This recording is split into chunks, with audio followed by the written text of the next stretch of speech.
Education, it should be nonpartisan, but it's not. Hey guys, and welcome back to my channel. So yes, we are gonna discuss Linda McMahon. Real quickly, we're just gonna talk about what has been in the news lately about the Department of Education. So you guys know they have let go, I believe it's almost half of the people who work down in Washington at the Department of Education. But that is not what this video is about, okay? It is more about the fact that Linda McMahon did not know what IDEA is. Like Congress appropriates the money that is going through Title I to IDEA programs. What's that stand for? Do you know what? I'm not sure I can tell you exactly what it stands for, except that it's the Programs for Disabled and Needs. Individuals with Disabilities Act, I think. Yeah. That is, I'm guessing. I don't know. I don't know all my acronyms. I've been here for 30 years. This is my fifth day on the job, and I'm really trying to learn them very quickly. Right, it's a lot. So she could not articulate that. And there's a lot that I can say, right? But I'm not. However, what I feel like we all should agree on is that one, education should be non-political, right? Okay, I know we can agree on that.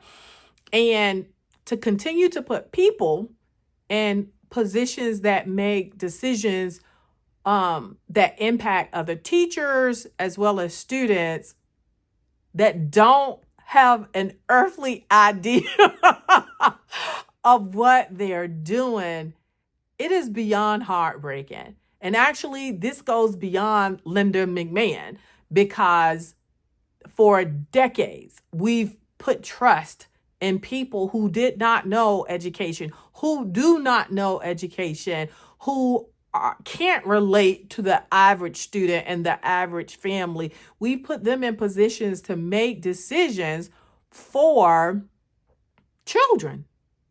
And it didn't work then. And I don't even think that it's going to work now. But again, as someone who absolutely loves special education, who went to school, who was trained and who learned all about IDEA, it really hurt for her not to be able to articulate. And to me, no, it goes beyond knowing the acronyms, right? But I mean, she did have an earthly connection. She knew it dealt with students with disabilities. I just still can't wrap my mind around it, because she knew she was going to be in this position. She was tapped for this position long before she actually started working in the role of this position. She went through a grueling process, right?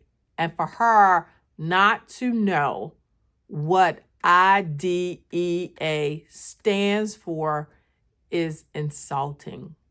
Not only is it insulting, it is scary.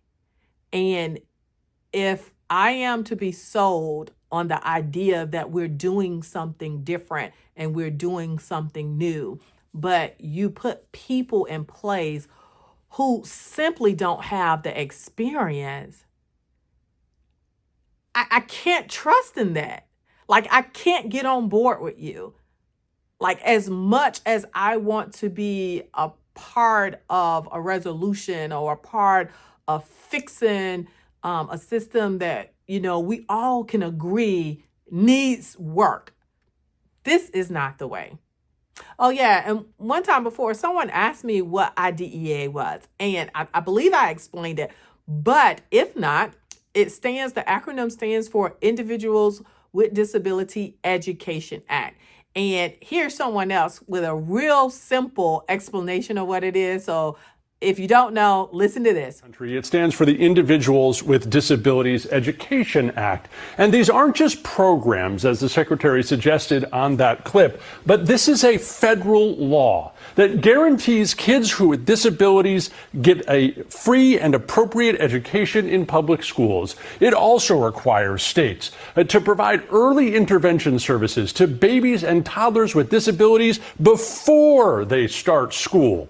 The law was passed by by Congress in 1975 and these days covers more than 7 million children in our country. The Department of Education's job is to oversee that federal funding and make sure it is spent correctly, but it also handles complaints and oversight when they fail, such as complaints over whether a student is getting the services they're entitled to under the law. So yeah, what can we expect? We can expect chaos because this feels chaotic, and the least that anybody can do, whether you get a job that you know and you're entitled to, or whether that job came about as nepotism, a favor, or whatever, and you don't know, please educate yourself, particularly when it comes to public service jobs, right? Or jobs that the direct result of your leadership is going to impact people. Earn people's trust. And the first way you can do that is to show that you have an understanding of what you're walking into, especially when you're talking about the most vulnerable. And that is what I'm going to continue to harp on, because, again, I can agree that so much needs to be done, but there's a way that it needs to be done.